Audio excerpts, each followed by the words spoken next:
Hey YouTube model railroaders, Outlaw Railroader here, and this is another attempt at trying to make a short video about one of my favorite topics, the model power E-units that I have a soft spot in my heart for, and what's usually wrong with them and why they usually don't run when you get them off of eBay or Facebook Marketplace or wherever.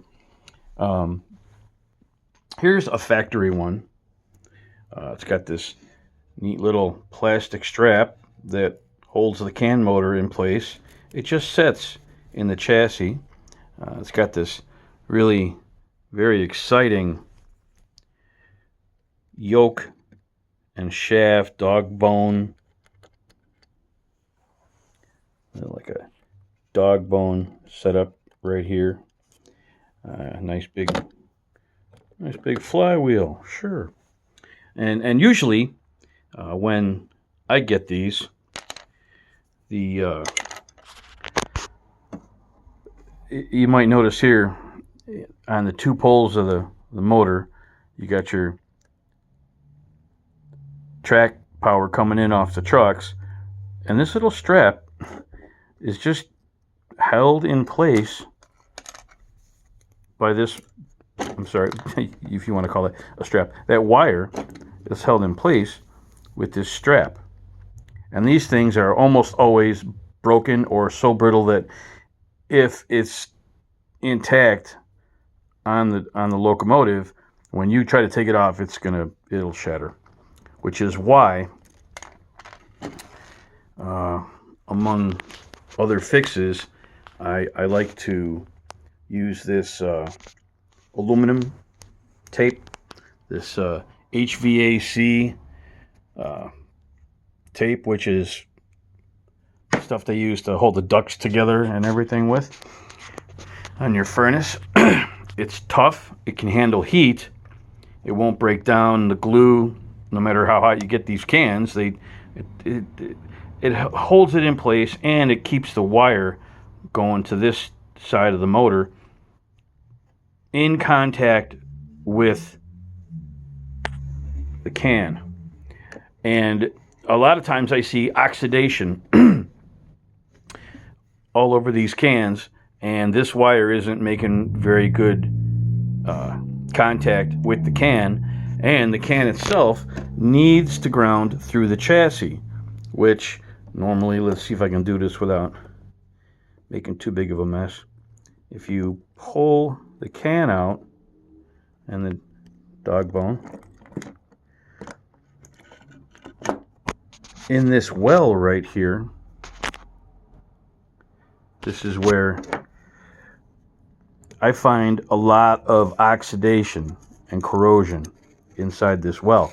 So you gotta sand the living snot out of this, get it nice and clean. Also on the bottom of the motor, do the same, so that when you drop this back in, put the dog bones in, line everything up, it'll have a good contact. And you know, these motors are tanks. The whole chassis on these are just tanks. They'll work.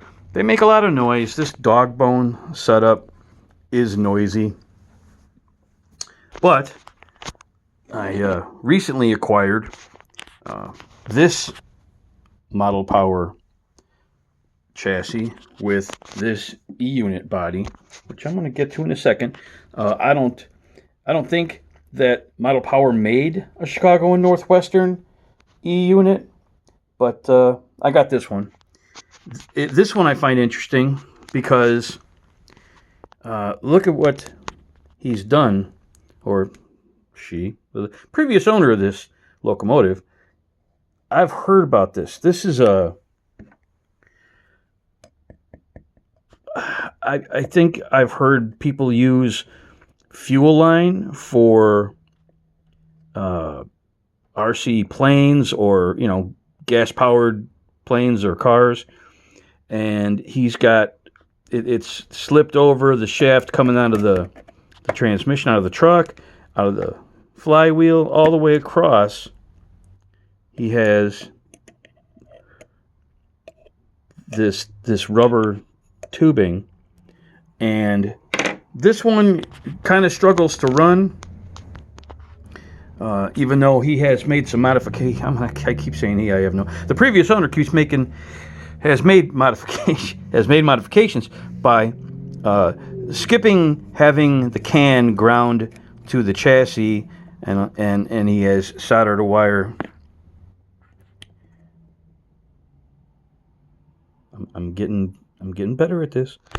Has soldered a wire directly from this pole on the motor, and then grounded it right here, bolted it right to the chassis.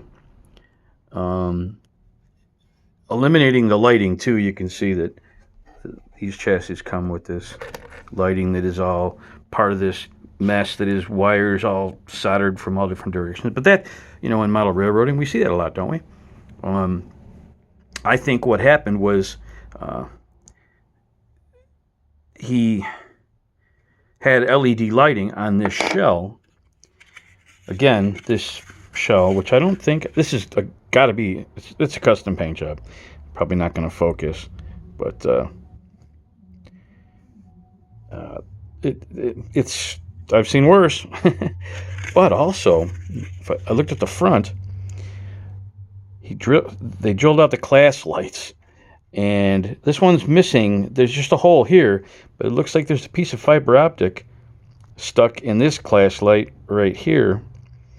And whoever, the previous owner, I think probably did a bunch of creative LED lighting, which that's kind of neat. I like that. I wish it was still here. It's not, but that's something I want to do to these Burlington Northern E-units that I've got.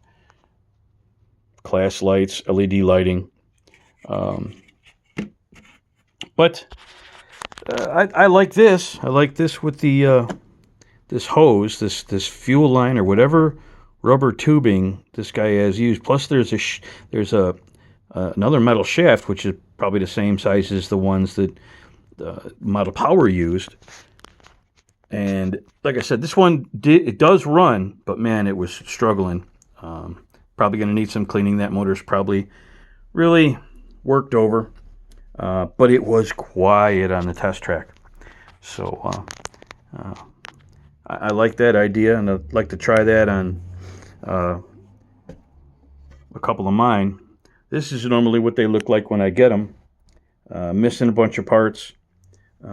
This is pretty typical here of what you see. See how this little yoke thingy.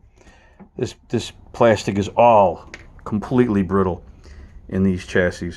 So I like that there are ways to get around that.